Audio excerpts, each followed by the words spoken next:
Hello students, my name is Shivangi and I am from City Group of Colleges Lucknow. और आज हम BCom semester 6 के subject fundamentals of entrepreneurship and project planning के unit number 4 का last topic cover करने जा रहे हैं। ऑलरेडी हम यूनिट 4 के ऑलमोस्ट सारे टॉपिक्स कवर कर चुके हैं, जैसे कि what are the financing of new ventures, stages क्या हैं फाइनेंसिंग के, sources of finance like seed fundings, venture capital fundings, bank funding, lease financing, funding opportunities and institutional support in India की financial indicators के बारे में आज हम detail में डिस्कस करेंगे। और आज हमारा लेक्चर नंबर 7 है और हमारा टॉपिक रहेगा की financial indicators for getting finance. Clear? तो हम आज अपना लेक्चर स्टार्ट करते हैं स्टूडेंट्स। तो सबसे पहले जैसे कि आज हम की फाइनेंशियल इंडिकेटर्स के बारे में डिस्कस करेंगे कि अगर हम फाइनेंस को पाना चाहते हैं, being an entrepreneur, small scale industry या प्रॉपर एक एंटरप्रेन्योरशिप की पूरी अगर हम बात करते हैं तो कैसे फाइनेंस को पाते हैं, उससे पहले ये थोड़ा सा जानकारी लेना ज़रूरी है। एक रिव्यू ले लेते हैं कि फाइनेंस का रोल प्ले क्या है किसी भी बिजनेस फर्म में। क्लियर? तो जैसे कि अभी तक का यूनिट 4 में हमने काफ़ी कुछ कवर कर लिया है, तो उसमें फाइनेंस को लेके बहुत सारे टॉपिक्स हम कवर कर चुके हैं। तो ऑलरेडी ये चीज़ हम कह सकते हैं कि finance play a vital role in any business to get it into growth stage हो या डेवलपिंग स्टेज हो या इनिशियल स्टेज हो, सीड फाइनेंसिंग की रिक्वायरमेंट होती है। तो फाइनेंस एक ऐसा मेन एलिमेंट है जिसके बिहाफ पे ही किसी बिजनेस फर्म को रन कर सकते हैं। क्लियर? फाइनेंस प्रोवाइड कहाँ से होता है students? We have already taken one lecture about it कि फाइनेंस हमको बैंक से प्रोवाइड होता है, बैंक फाइनेंस करता है। बहुत सारे कॉमर्शियल बैंक्स हैं, कॉमर्शियल बैंक्स रहते हैं, रीजनल रूरल बैंक्स होते हैं, बहुत सारी गवर्नमेंट बॉडीज़ हैं जिन्होंने फाइनेंस प्रोवाइड किया है, कोऑपरेटिव बैंक्स होते हैं। तो ये सारे के सारे फाइनेंस प्रोवाइड करते हैं किसी भी फर्म को, किसी भी एंटरप्रेन्योर को या small scale industry, tiny industries, इन सबको according to the need. Right? अब फाइनेंस प्रोवाइड तो कर रहे हैं, बट फाइनेंस किस बिहाफ पे प्रोवाइड करेंगे, वो कुछ इंडिकेटर्स होते हैं। तो let us discuss now the indicators on which one can get finance from the bank. Right? तो इंडिकेटर्स क्या होते हैं? सबसे पहला और सबसे फॉरमोस्ट इंडिकेटर होता है क्रेडिट वर्थिबिलिटी। मींस अगर आप एक इंडिविजुअल फर्म हैं तो अलग अलग फर्म्स की अलग अलग क्रेडिट वर्थनेस होती है। राइट? और बैंक जो है डिफ़र करता है इंडिविजुअल कस्टमर के अकॉर्डिंग, यानी कस्टमर मींस यहाँ पे फर्म या एक स्मॉल स्केल इंडस्ट्री की बात कर रहे हैं, उनके बिहाफ में ये डिफ़र करता है कि किस तरीके से अलग अलग बैंक जो हैं अलग अलग क्रेडिटेबिलिटी रखते हैं। मतलब लोन्स की एक क्रेडिट लिमिट वो अलग अलग रखते हैं कस्टमर्स की कुछ इंडिकेटर्स को देखते हुए। कस्टमर मीन्स कुछ फर्म्स के अपने इंडिकेटर्स को देखते हैं, उन इंडिकेटर्स के बिहाफ पे उनकी क्रेडिट की लिमिट तय होती है और उसके बिहाफ पे उनको फाइनेंस प्रोवाइड होता है। क्लियर? अब देखते हैं क्या क्या वो सेट्स हैं जिसके बिहाफ पे क्रेडिट की लिमिट तय होती है। तो नंबर 1 पे आता है लेवल एंड स्ट्रक्चर इंडिकेटर। सबसे पहले आता है level and structure indicator, which means कि जो भी आपकी फर्म है या कॉरपोरेशन है या एंटरप्रेन्योरशिप है, जो भी है, स्मॉल स्केल इंडस्ट्रीज़ हैं, एमएसएमईज़ हैं, तो उनके अलग अलग लेवल्स होते हैं। राइट? अगर स्मॉल स्केल इंडस्ट्री है तो उसका लेवल अलग हो गया, अगर उससे थोड़ा सा बड़ी है, मीडियम स्केल इंडस्ट्री है या फिर एक अच्छी रन करने वाली कंपनी है, तो उसके बिहाफ पे उनके लेवल्स होते हैं। और लेवल्स किस बिहाफ पे रहते हैं? उनके टर्नओवर में। मीन्स उनका क्या एनुअल टर्नओवर आ रहा है, उनकी प्रॉफिटेबिलिटी क्या है, उनको वर्किंग कैपिटल की रिक्वायरमेंट कितनी होती है। वर्किंग कैपिटल क्या होता है students? Current assets minus current liability, जो भी रहेगा वो वर्किंग कैपिटल है। यानी आपका जो करंट का सिनेरियो जो चल रहा है उसके बिहाफ पे आप अपनी वर्किंग कैपिटल की रिक्वायरमेंट कितनी रहती है, इस चीज़ को भी ध्यान देते हैं। देन उनकी इक्विटी क्या है, यानी उनकी फंडिंग्स क्या हैं, फंड्स कितने उनके पास अवेलेबल हैं। देन उनका रिटर्न कितना होता है, पर्टिकुलर प्रॉफिट का रिटर्न कितना है, लॉसेस अगर हो रहे हैं तो उसका क्या रिटर्निंग एरिया है, किस तरीके से होते हैं। उनका नेट कैश कितना है, एनुअली नेट कैश कितना है, 5 ईयर्स में कितना नेट कैश उनका रिटर्न हो रहा है, उनकी लिक्विडिटी रेशियोज़ क्या है, लिक्विडिटी रेशियोज़ को अभी हम डिटेल में जानेंगे। और सॉल्वेंसी रेशियो क्या है, मतलब अगर वो सॉल्वेंट हो रहे हैं तो वो किस बिहाफ पे हो रहे हैं, या सॉल्वेंसी रेशियो है तो वो कितना है कि वो सॉल्वेंट होंगे या नहीं होंगे, ये सारे आ जाते हैं level and structured indicators. Clear? तो नंबर 1 हमारा हो गया level and structured indicators. Second आ जाता है indicators of profitability and returns. Students, profitability means what? आप कोई भी बिजनेस रन कर रहे हैं तो आप बिजनेस क्यों रन करते हैं? बिजनेस का मेन मोटिव होता है प्रॉफिट मैक्सिमाइजेशन, राइट? तो प्रॉफिटेबिलिटी का क्या रेशियो है, प्रॉफिटेबिलिटी कितनी हो रही है, एनुअली कितनी प्रॉफिटेबिलिटी हो रही है, क्या उसका रिटर्निंग आ रहा है प्रॉपर या नहीं आ रहा, तो ये हो गया प्रॉफिटेबिलिटी के बारे में। Then the second one is about the return. Return means return on investment. Whatever you are investing in your business, आप अपनी फर्म में बीइंग एन एंटरप्रेन्योर जो भी रिटर्न कर रहे हैं, इन्वेस्ट कर रहे हैं, उसका रिटर्निंग रेशियो क्या है। मीन्स आपने मान लीजिए कि प्रोडक्शन में आपने इन्वेस्टमेंट किया और इन्वेस्टमेंट करने के बाद आपका सेल हुआ, तो सेल्स में आपकी कितनी इनकम रिटर्न होके आ रही है आपके पास, that is indicator of profitability and returns. Clear? Third आ जाते हैं indicator of risk. Risk means कि आपका कितना रिस्क है particular, as you know that कि फर्म में जितना ज़्यादा प्रॉफिट होगा उतना ज़्यादा रिस्क होगा, राइट? तो ये उस इंडिकेटर की बात यहाँ पे कर रहे हैं कि जितना आपका प्रॉफिट है उतना ही आपका रिस्क है। तो रिस्क अगर आपका ज़्यादा है तो इसका मतलब ये है कि आपकी प्रॉफिटेबिलिटी भी ज़्यादा है, और अगर प्रॉफिटेबिलिटी ज़्यादा है तो your credit limit should also have been increased. So ये 3 तरीके के इंडिकेटर्स हैं, इनको वन बाय वन हम थोड़ा डिटेल में अभी पढ़ लेते हैं, क्योंकि ये one of the important topic है आपका यूनिट नंबर 4 में, की फाइनेंशियल इंडिकेटर्स। Clear students? तो number 1 is your level and structure indicators. So the number 1 in the level and structure indicator is the turnover. ठीक है, टर्नओवर से students क्या समझ में आता है? What do you mean by turnover? तो टर्नओवर इंडिकेट करता है total sales of the company. Total sales कैसे पता चलेगी? उसकी प्रोडक्शनल एक्टिविटीज़ क्या है, यानी उसका जो प्रोडक्शन हो रहा है उसकी क्या एक्टिविटीज़ हैं, सेलिंग एक्टिविटीज़ क्या हैं। प्रोडक्शन एंड सेलिंग एक्टिविटीज़ ही बताती हैं कि उसकी टोटल सेल्स क्या है, किसकी? फर्म की, राइट? फर्म कौन सी हो सकती है? स्मॉल स्केल इंडस्ट्री हो सकती है, MSMEs हो सकते हैं, कोई एक बड़ी कंपनी भी हो सकती है, right? This indicator allow us to assess the result of the business activities in a very exact way. It is only composed of elements that take forms of cash flow. इसमें turnover में कैसे elements का use होता है? Cash flow elements का, right? तो number 1 हो गया हमारा टर्नओवर। टर्नओवर कैसे पता चलता है? हमारी टोटल सेल्स कंपनी की कितनी है। टोटल सेल्स के इंडिकेटर्स क्या क्या हो जाएंगे? प्रोडक्शन एक्टिविटी क्या है, सेलिंग एक्टिविटीज क्या है। अगर किसी कंपनी का टर्नओवर अच्छा है तो उसकी क्रेडिटेबिलिटी भी अच्छी होगी, तो कोई भी बिजनेस उसे ईजिली लोन्स ग्रांट कर सकता है या फाइनेंस प्रोवाइड कर सकता है। सेकेंड हम आ जाते हैं student, that is working capital requirement.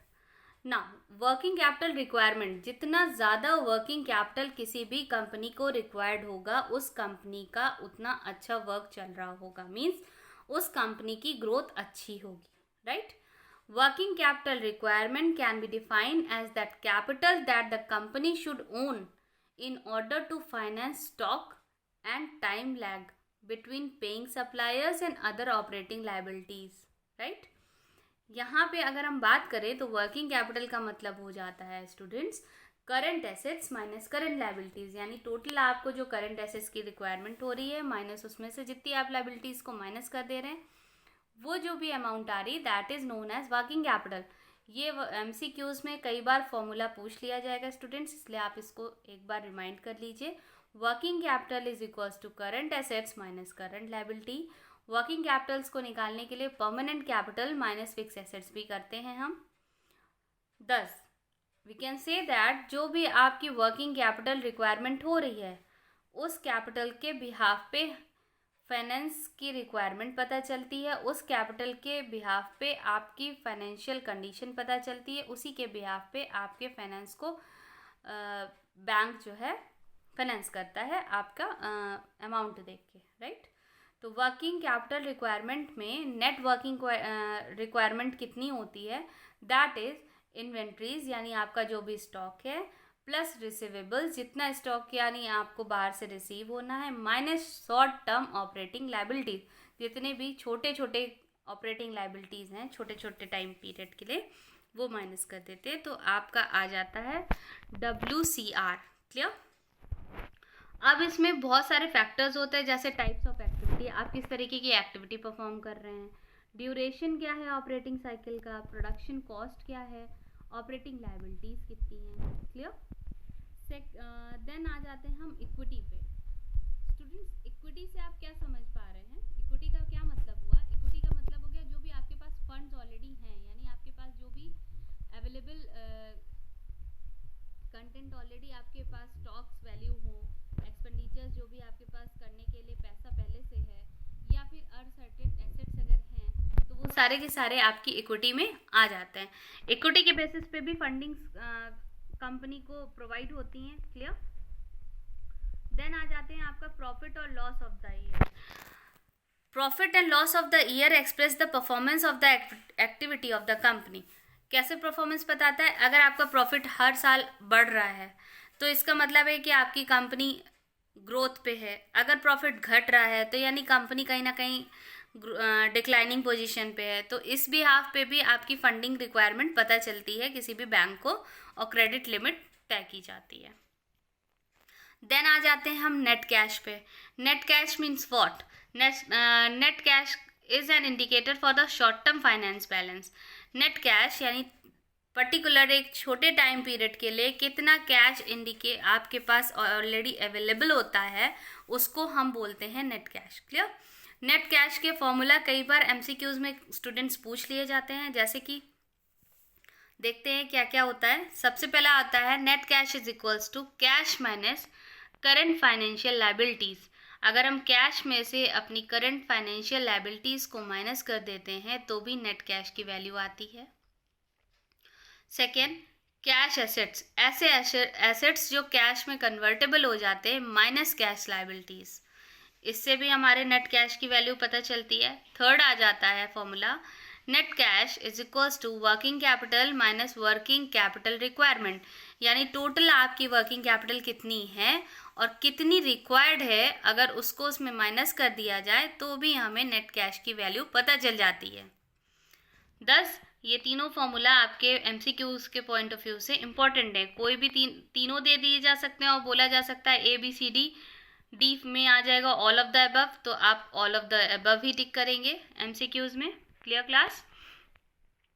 फिर a positive level indicate a good financial management of the company. अगर आपका नेट कैश में पॉजिटिव लेवल दिखा रहा है तो इसका मतलब है कि आपकी फाइनेंशियल कंडीशन अच्छी है, तो आपकी क्रेडिट लिमिट भी उसके अकॉर्डिंग एक हायर लेवल पे बैंक्स रखेंगे। ठीक है? फिर आ जाते हैं हम लिक्विडिटी पे। ओके, तो अगर हम लिक्विडिटी की बात करते हैं तो इसका मतलब होता है कि लिक्विड फंड्स किसी भी कंपनी में कितने अवेलेबल हैं शॉर्ट टर्म में, उसके बिहाफ पे भी उसके फाइनेंशियल रिक्वायरमेंट को हम पता कर सकते हैं किसी भी कंपनी के।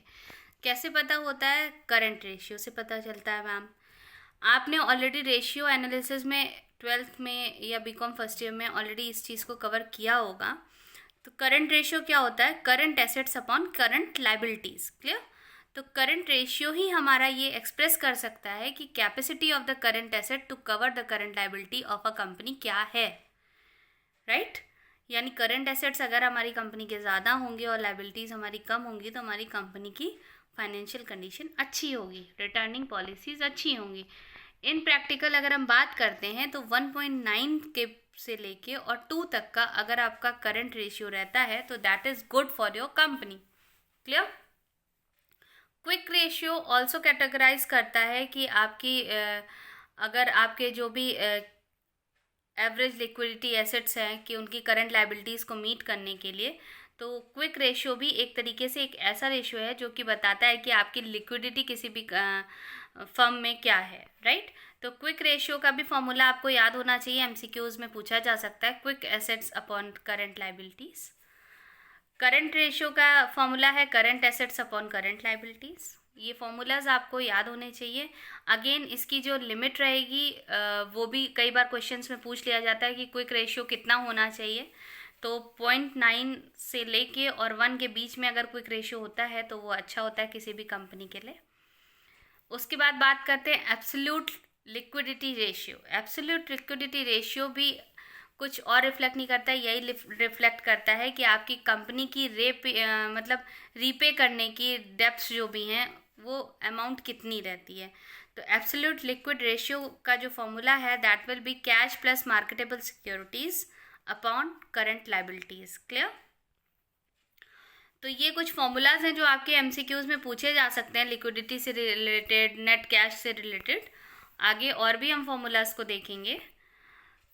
और अगर हम बात करते हैं यहाँ पे लिक्विडिटी रेशियोज़ के सारे फार्मूलाज अभी तक का आपको क्लियर हो गए होंगे, नेट कैश के फार्मूलाज क्लियर हो गए होंगे। तो ये एमसीक्यूज़ के लिए आप एक बार प्रॉपरली इनको रिव्यू कर लीजिएगा। फिर आते हैं हम सॉल्वेंसी पे। सॉल्वेंसी क्या इंडिकेट करता है? सॉल्वेंसी इंडिकेट करता है किसी भी फर्म में, किसी भी कंपनी में कि उसका डेप्ट टू इक्विटी क्या रेशियो है, राइट? सॉल्वेंसी बताता है कि डेप्ट टू इक्विटी रेशियो क्या है या उसके फाइनेंशियल लिवरेज कहाँ पे हैं। फाइनेंशियल लिवरेज भी आपने कवर किया होगा बीकॉम फर्स्ट ईयर में फाइनेंशियल अकाउंटिंग के तहत। तो देखते हैं डेप्ट टू इक्विटी रेशियो क्या होता है। Is a common indicator use for all type of business. डेप्ट टू इक्विटी रेशियो सारे तरीके के बिजनेस फर्म्स में यूज़ किया जाता है, जो कि बताता है capacity of a business to repay क्या करना होता है, डेब्ट्स को रीपे करना होता है आपके इक्विटी के बिहाफ पे। क्लियर? It is always necessary that the डेब्ट to be lower than the equity. अगर आपके डेब्ट्स जो है इक्विटी से लोअर रहते हैं तो आपकी फर्म एक अच्छी पोजीशन पे है, और अगर नहीं रहते तो वो लॉसेस में जा रही है। Then in general it is better to have a lower ratio. जो डेब्ट इक्विटी रेशियो रहेगा वो लोअर होना चाहिए, and the less it is necessary to recognize that even though the depth यानी जो क्रेडिट्स हैं increase the level of risk। अगर आपके डेप्ट्स बढ़ जाते हैं तो आपका जो रिस्क होता है बिजनेस फर्म में वो बहुत ज़्यादा बढ़ जाता है। इसलिए कहा जाता है कि आपके डेप्ट्स तो हैं इक्विटी से हमेशा लोअर होने चाहिए और इसका रेशियो भी कम होना चाहिए। तो इसका एक फॉर्मूला होता है स्टूडेंट्स, वो फॉर्मूला होता है टोटल डेप्थ अपॉन इक्विटी। डेप्ट इक्विटी रेशियो का जो फॉर्मूला है that is total depth upon equity. ये फॉर्मूला भी एमसीक्यूज़ में पूछा जा सकता है, तो इसको और थोड़ा डिटेल में देख लेते हैं हम लोग। दूसरा आ जाता है इसका कि डेप्ट इक्विटी रेशियो जो है वो एसेट्स के रेशियो में क्या रहेगा। डेप्ट्स और इक्विटीज़ को अगर हम एसेट्स फॉर्म में देखते हैं तो क्या आएगा। तो ये आ जाता है formula students, depth and equity upon assets, यानी टोटल डेप्थ्स कितने हैं, टोटल इक्विटीज़ कितनी हैं और टोटल एसेट्स कितने हैं। इससे आप डेप्थ इक्विटी टू एसेट रेशियो निकाल लेते हैं स्टूडेंट्स। होप आपको पहला इंडिकेटर समझ में आ गया होगा। सेकंड आ जाते हैं हम indicator of profitability and return. इसमें क्या होता है, सबसे पहला इंडिकेटर आता है रिटर्न ऑन इन्वेस्टमेंट। इसका मतलब है कि अगर आपका रिटर्न्स ऑन इन्वेस्टमेंट अच्छा है, यानी आप प्रॉपरली जो भी आप इन्वेस्ट कर रहे हैं उस पर प्रॉपर रिटर्निंग आ रही है, तो भी आपकी फाइनेंशियल कंडीशन अच्छी है, आपकी ग्रोथ अच्छी है, आपको फाइनेंशियल रिक्वायरमेंट जो है वो बैंक उसके हिसाब से क्रेडिट अवेलेबिलिटी कर देता है। क्लियर? दस इसका एक फॉर्मूला है जो अगेन एमसीक्यूज में पूछा जा सकता है स्टूडेंट्स, तो वो है return on investment is equals to net income. Net income किस बिहाफ पे आप किसी भी फर्म या कंपनी में लेते हैं, प्रॉफिट के बिहाफ पे लेते हैं। तो या तो आप नेट इनकम आ जाए अपॉन टोटल एसेट्स, तो वही सेम फॉर्मूला है, या प्रॉफिट अपॉन टोटल एसेट्स आ जाए तो भी रिटर्न ऑन इन्वेस्टमेंट निकाला जा सकता है। आई थिंक ये आपको क्लियर हो गया होगा रिटर्न ऑन इन्वेस्टमेंट। फिर आ जाते हैं सेकेंड जो हमारा इसमें है प्रॉफिट मार्जिन। प्रॉफिट मार्जिन, अगर आपकी कंपनी का प्रॉफिट मार्जिन अच्छा है, मीन्स जो मार्जिन आपका निकल के आ रहा है वो अच्छा है। प्रॉफिट मार्जिन कैसे निकलता है स्टूडेंट्स, नेट इनकम यानी जो भी आपका प्रॉफिट है अपॉन नेट सेल्स कर दें तो हमारा जो भी प्रॉफिट निकल के आएगा दैट विल इंडिकेट कि उसको फाइनेंशियल कंडीशंस ठीक हैं किसी भी फर्म की और उसे प्रॉपर क्रेडिट मिलना चाहिए या लोन्स ईजिली अवेलेबल हो जाएंगे बैंक के थ्रू। Clear? Then the third point is profitability. Profitability again student means कि अगर आपकी फर्म अच्छे से रन कर रही है, अगर उसकी सेल्स अच्छी हो रही है, उसकी प्रोडक्शन अच्छी है, तो उसके सेल्स के बाद उसको जो रिटर्न में प्रॉफिट एक्स्ट्रा मिलेगा that is known as its profitability. तो प्रॉफिटेबिलिटी निकालने का again there is one formula, that is profitability is equals to 1 minus total income upon total cost. इसका मतलब है जो टोटल आपकी इनकम आई अपॉन जो टोटल कॉस्ट आपने इन्वेस्ट की, माइनस कर देंगे अगर 1 में, तो आपकी प्रॉफिटेबिलिटी इजीली निकल आएगी। तो हम ये कह सकते हैं कि it is a simplest concept of return to a project without taking into account the present value of the income and expense follow. Clear students? उसके बाद अगर हम बात करते हैं लास्ट इंडिकेटर, तो लास्ट इंडिकेटर हमारा हो जाता है indicators of risk. As we all know कि अगर किसी बिजनेस का रिस्क बहुत हाई है तो इसका मतलब है कि उनकी प्रॉफिटेबिलिटी भी बहुत हाई होगी। अब इसको एक बार देख लेते हैं। The indicator to measure the risk are needed in order to know what effect that change in price and production would have on a project. अगर हमारा प्रोजेक्ट है कोई, उसमें जो प्राइस ऑफ प्रोडक्शन है उसमें कुछ भी चेंजेस करने हैं तो उससे पता चलेगा, किससे? रिस्क से पता चलता है कि हमारी प्रोडक्शन कैसी जा रही है, राइट। तो इसको ढूंढने के लिए हमारे पास बहुत सिंपल सा एक रहता है ब्रेक इवन पॉइंट, या फिक्स एक्सपेंसेस भी इसको कहते हैं। तो ब्रेक इवन पॉइंट को निकालने का तरीका स्टूडेंट्स क्या है?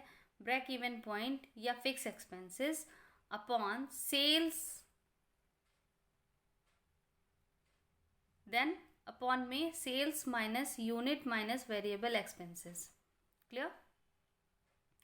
तो ये थे कुछ की इंडिकेटर्स जिनके बारे में हमने अभी तक का बात की। जैसे कि अगर हम बात करें ब्रेक इवन पॉइंट की, तो it is necessary to know the fix cost. Fixed cost पता होनी चाहिए हमें, पर्टिकुलर फिक्स कॉस्ट में क्या क्या आएगा, फिक्स पर्सनल कॉस्ट क्या है, रेंट क्या है, etcetera. And know the variable cost, variable cost पता होनी चाहिए, जैसे मटेरियल है, डायरेक्ट प्रोडक्शन है, इस तरीके की भी कॉस्ट हमें पता होनी चाहिए। क्लियर? देन हमारा आ जाता है fixed asset to loan ratio. Fix asset to loan ratio students क्या होता है? इसमें ये एक ऐसा रेशियो होता है जो कि बताता है relationship of the fix assets of the business और the group. Loan size indicate the security of the loan recovery in case of default. In case कभी डिफॉल्ट्स होती भी हैं तो जो भी लोन आपके फिक्स एसेट्स हैं उनके बिहाफ पे आप क्या लोन्स ले रहे हैं, इस रेशियो को ये इंडिकेट करता है। दस स्टूडेंट्स, ये सारे के सारे जितने भी इंडिकेटर्स हैं ये हमारे सब के सब हेल्प करते हैं for getting finance from any business. Clear? I hope आज का लेक्चर आपको क्लियर हो गया होगा स्टूडेंट्स। Thank you class.